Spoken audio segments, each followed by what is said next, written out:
আগে বেড়ানোর অঢেল সময় ছিল, কিন্তু এখন এত ব্যস্ত থাকি যে চাইলেই কোথাও হুট করে যেতে পারি না। এই তো সেদিন একটি ইম্পর্টেন্ট কাজে ঢাকাতে যাওয়ার সুবাদে 3-4 দিন বোনের বাসায় বেড়ানো হয়েছিল। আজকে শেয়ার করছি সেদিনকারই একটা ব্লগ। ঠান্ডা ঠান্ডা ওয়েদারে চা না হলে কি চলে? চায়ের সাথে রুটি আমার বেশ পছন্দের। তো চাটা শেষ করে দেখলাম যে বাসায় নুডলস রান্না হচ্ছে, একটু নুডলসও খেয়ে নিলাম। এরপর যেই কাজে এসেছি, হালকা পাতলা নাস্তা শেষ করে টপাটপ যেই কাজের জন্য আসছি সেই কাজের জন্য দৌড়। আসলে না, এত ব্যস্ত সময় পার করি ঘরে হোক কিংবা বাইরে, কখন যে 24 আওয়ার পার হয়ে যায় টেরই পাই না। যাই হোক, কাজ শেষ করে দ্রুত বাসায় চলে আসলাম, যেহেতু হাতে সময় খুবই কম থাকে, তাই চাই সবার সাথে একটু ভালোভাবে এনজয় করতে। বাসায় ফিরে ভাজাভুজির ঘ্রাণ পেয়ে আগে কিচেনে চলে আসলাম। এসে দেখি আম্মু রুই মাছ রান্না করতেছে, আর এটা আমার বেশ পছন্দের। আউটলুকটা দেখে না এখনই গরম ভাত নিয়ে বসে পড়তে মন চাইতেছিল। যাই হোক, এরপরে চলে গেলাম টপাটপ চেঞ্জ করার জন্য। চেঞ্জ করে এসে আবার আম্মুর সাথে একটু গল্প করতেছিলাম, বাহিরে গেলাম, কি কি করলাম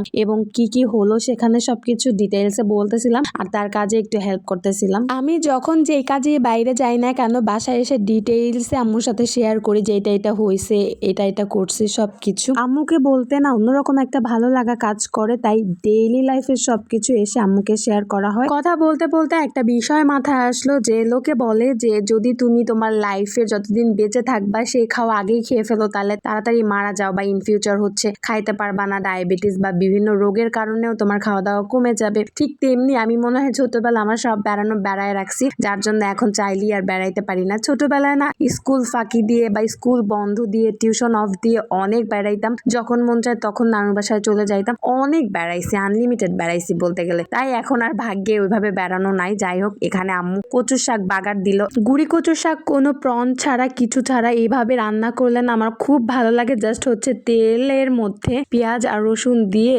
ডালে যেভাবে ফোড়ন দেয় ওইভাবে করে জাস্ট কচুর শাক সিদ্ধটা ওইভাবে রান্না করলে অনেক মজা হয় খেতে। আমাদের বরিশালের মানুষ তো এটা ভীষণ পছন্দ করে। আর এদিকে পেঁপে দিয়ে চিংড়ি মাছ আর সরা চিংড়ি মাছ ভুনা হচ্ছিল। সবকিছু মিলায় আজকে লাঞ্চটা অনেক মজার ছিল। লাঞ্চ শেষ করে এখানে আবার একটু বিস্কিট টিস্কিট সুন্দরভাবে গোছায় রেখে রেডি হয়ে চলে গেলাম বাইরে একটু কাজ ছিল, সেটা কমপ্লিট করে আসার সময় না জিলাপি দেখে এত খেতে মন চাইতেছিল যে জিলাপি নিয়ে আসলাম। মাঝে মাঝে বাইরে গেলে না আমি কোনো ভিডিও ক্লিপই নেই না, মনে হয় দূর ছাই, আগে ঘোরাফেরা তারপর ভিডিও। তো আজকের দিনটাও সেরকমই ছিল, কোনো কেনাকাটার কোনো কিছুরই ভিডিও তেমন একটা নেওয়া হয় নাই। ভিডিও করতে গেলে না ঘোরাঘুরি তেমন একটা এনজয় করতে পারি না, তাই আর ওইভাবে ভিডিও ক্লিপ নেওয়াই হয় না। মাঝে মধ্যে এরকম হয়। তো বাসায় এসে সবকিছু আনপ্যাক করে রেখে সবাই মিলে জিলাপি খাইলাম। জিলাপি খেতে খেতে ভাবতেছিলাম যে আজকে একটা মুভি দেখবো, তো সার্চ করে মুভিটা বের করে রেখে মুড়ি মাখা করে সবাই মিলে বসলাম মুভি দেখতে। আজকের ভিডিওটা এই পর্যন্তই। আশা করি সবার ভিডিওটা ভালো লাগবে। ভিডিওটা যদি ভালো লাগে ছোট করে একটা লাইক করে দিবেন, কমেন্ট করে দিবেন। That's all for today.